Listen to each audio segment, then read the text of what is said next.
All right, it's time for the paper review, and I must tell you, behind the cameras that you can see is a very interesting program of itself. Absolutely. Yes, I would like to just keep it away from you. You know. All right, we have with us one of our regulars, a friend of the house, Charles Ideho, joining us in the analysis this morning. Charles, good morning. Oh, glad to be here. Nice Good to see you. Yeah, thanks. Good to know that you're up and, Yes, you know, you're... that's right. Strong enough to... Yes. You can run marathon now. You Yeah, can run that's marathon right. now. Run Lagos. Yes, that's Okay, let's get into the papers this morning. Let's start with the Punch newspaper. More deaths in Taraba crisis than Benue and Zamfara. President Buhari is saying that. President's visit to Taraba, an afterthought. Fayose is saying that.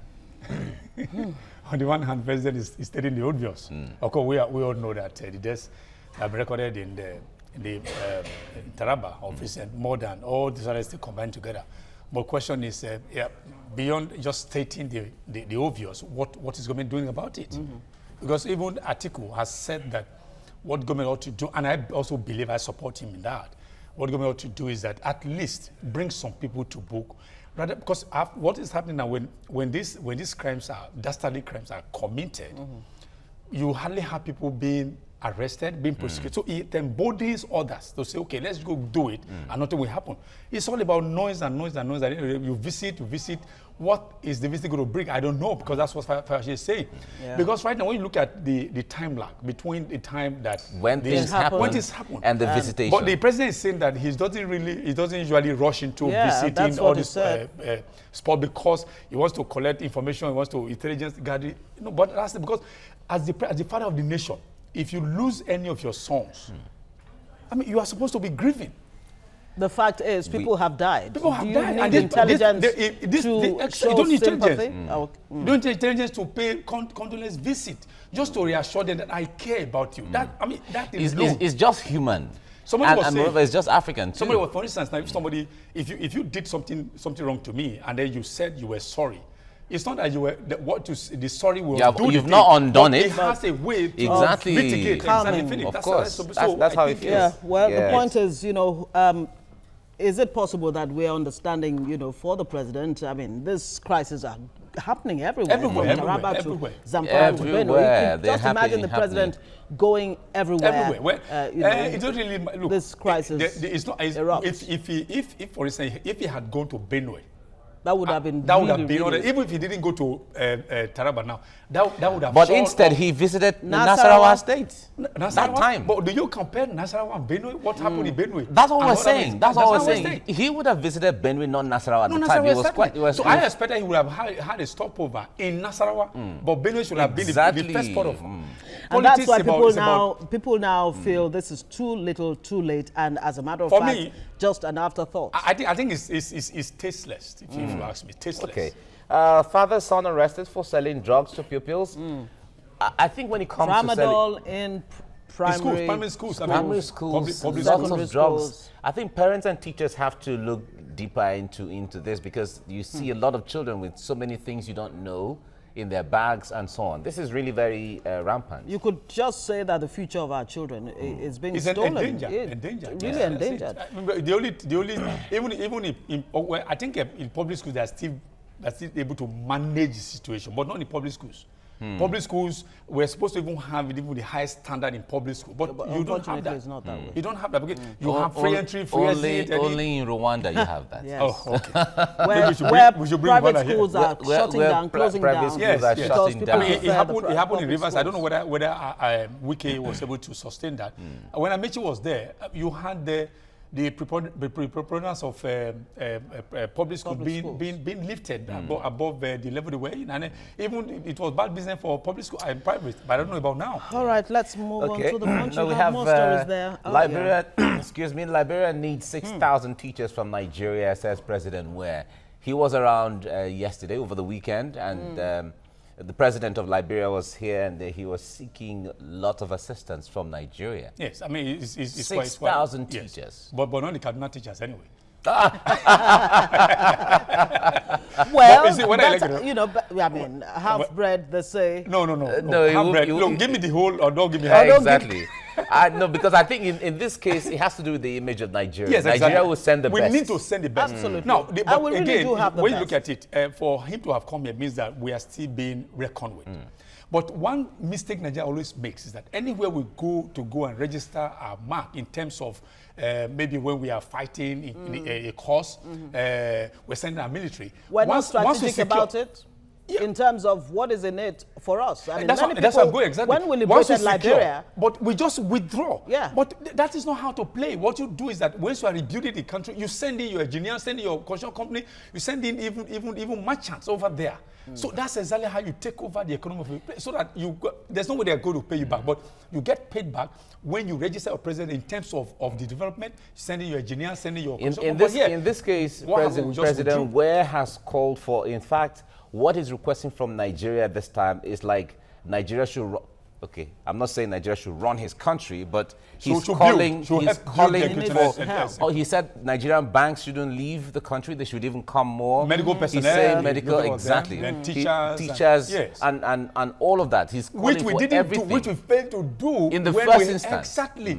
That's exactly what we ought to have done in order to be paid back. Take a look at South Africa.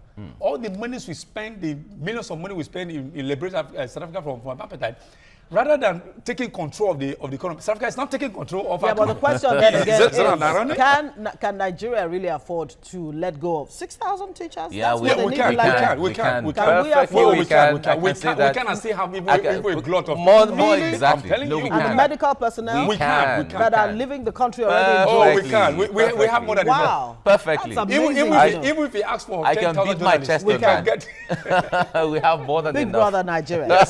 All right, The Nation says, Buhari, why I don't rush to visit violence-hit areas. Governor demands arrest of herdsmen carrying AK-47. That's a rider there. Well, quoting President Buhari, people expect me to rush out to the fields to go and make noise, but I have my ways of gathering intelligence. I get to know what is happening without necessarily going to those areas. Gathering intelligence can run pari passu with visitation. That's how, because what it does is that it helps to mitigate the pain, it helps to mitigate even what they are feeling. All right, we already made that point. Let's move on to other stories. Dapchi kidnap terrible, says U.S. governor okay with federal government's response. All right, of course, we hear that Rex Tillerson, the U.S. Secretary of State, will be visiting Nigeria on March 13. And they've been using very strong words, to describe what happened in Dapchi, saying it's horrendous, unacceptable, and terrible. But beyond those words, what really can the U.S. do for Nigeria? What can we do for Nigeria? That's a rhetorical question that I don't have the answer to. Oh, but the U.S. has always been assisting Nigeria in so many ways. But at what cost also? Well, the point there is, apart from the security of the children and security issues, the issue of election is also there. The U.S. has come out to say that the 2019 election is part of their priority for Nigeria. And remember the effort of the U.S. government in the 2015 election to ensure there was peace. When John Kerry was here and ensured that he brought all the peace agreements. Especially the issue of prophecy that we might not find after 2019 there may not be one disintegrate. Nigeria, yeah, that was John Campbell, yeah, but U.S. ambassador that made that statement. Have we got our bearings right? Even with what we're seeing, have we got our bearings right with all this issue of people are daggers drawn here and there? Yeah, because right now it looks like Nigeria is coming unglued. But what is that glue that can keep us together, not just figuratively? No, figuratively. Literally. But you see, the thing is that what we have failed to do is that our democracy is sort about election. After the election, they fail to do what is supposed to assure the people. They don't do. But it's going to be another election year. Their money will be spent. Some people will make money, millionaires will be made. And then we'll now go back again. With, an analyst was saying, let us just assume that we just got our independence in 1999. And then we're 20 years old. We're just 20 years old. 20 years old, because the point there is, all the military rule or everything, so we assume all that is gone. We're just starting democracy in real terms. Okay, now because in all of this, how far have we gone? How far have we gone Let's in move this on very 20 quickly. years? Let's move on. Nigeria's independence, only 20 years. 20 years, really? You guys don't turn history on its head. 20 years, really? Okay, 15 billion naira fraud. EFCC arraigns Akala and others. Of course, Akala is former governor of Oyo State. But you see that, thankfully, but people were saying that when he found himself into the APC, that it was going to be shielded. Well, but it doesn't seem so. Well, does it? I don't know. Well, time will tell. Time will tell. All right, the Daily Sun now said, knocks kudos as Buhari visits Taraba. The president also to tour at Benue, Zamfara, Yobe, River State over killings. PDP, Fayose, state governments, Yekasai, others, they react to this as they knock president and kudos to president as well. Now, federal government seeks National Assembly approval for 650 billion naira to clear fuel subsidy areas. Oh, is there subsidy? Okay. Oh, that's what are they clearing? Where have you been? Where have you been? The NNPC has been footing the No, so we subsidies back? Subsidies somewhere. Officially or unofficially? It never went anywhere. But we heard the vice president say, well, the federal government is not paying subsidies, it's NNPC. But yes, NNPC, federal government, is there any difference? No, and we're asking, who is NNPC? Who is federal government? I think the difference is the same. Maybe they should give another name. It's not subsidy, it should be by another name. Okay. Because subsidy is not, what have not been approved. A rose by any other name will still smell like a rose. But I don't know, but if the rose is not called rose, it's not rose. All right, Nigeria can win World Cup if they prepare well. That's where Liberian president saying that. My regrets in life by President Olusegun Obasanjo. He just marked his 81st but he birthday. said, but they were saying he said he didn't know how old he was. He knew that he was born on the Bogu Market Day or so. But he said his parents, losing his parents early that really contributed to what he regrets in life. I love my mother, but it was about 16, 17 years ago.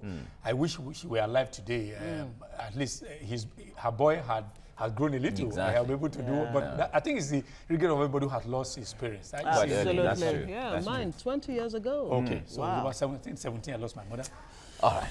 Okay, what do we have here? Chaos as BRT bus cuts off schoolboy's head. Tragedy struck yesterday when a bus, rapid transport or transit, crushed and severed the head of a basic 4 pupil of C&S Primary School. Very tragic. That's tragic there. And that's been happening more often now. Yeah. But people should just be very careful when you cross some of these roads. I've not read the details. I don't know where that boy was, whether he was supposed to be there and when he was supposed to be there. Yeah, we hear it's around the Irawo area. That's around towards Ikorodu. This is always and they don't have over there. There are no pedestrian bridges. So they had to run across the road. Yes, unfortunately. But then the unfortunate thing again is, even where there are pedestrian bridges, you still have to beg Nigerians to use the pedestrian bridges. I have been talking on radio. For about 3 weeks now, I've been saying on radio that there's a portion of the Beggar Bridge, the pedestrian, not the upper one, the lower one. That has been cut off. So what people dash across, and it's almost under the bridge. So I'll be saying the government should go repair it. As I speak, I still pass this money. That portion is still there. All right, hate speech. Lawyers, media group fault Senate on death sentence. Is it a sledgehammer? But who defines hate speech? All right, let's just leave it there. What is hate speech? Yes. All right, that's a big one. All right, this day newspaper says, we'll just run through this. At last, starting from Taraba, Buhari kicks off visits to troubled states. And we have security operatives invade residence of ex-acting NIA DG. And we have, LIRS Chairman Suber explains rationale for hike in land use charge. That's the I don't know how they want to explain that State Internal Revenue Service. I mean, about 200, 500%. I mean, everything's been increased, and you're turning I don't know how. Is that how to develop a mega city? Well, Lagos is targeting about 720 billion. That's the point. That's the point. Targeting, but at what cost? Well, at what cost? When you're targeting so much money, and then you are now impoverishing the people, then the development but the question really should be: have people been paying their land use? No, but when you pay land use doesn't have to be so expensive because it's everything that it happens regularly. Charles, let's leave it there. From time to time. Thank you very much. All right. Charles, thank you very much. We'll be keeping you for the next discussion as well. All right, stay with us now. We'll go on a very little break, and then we come back to talk about the issues in Taraba State. Stay with us on TVC Breakfast.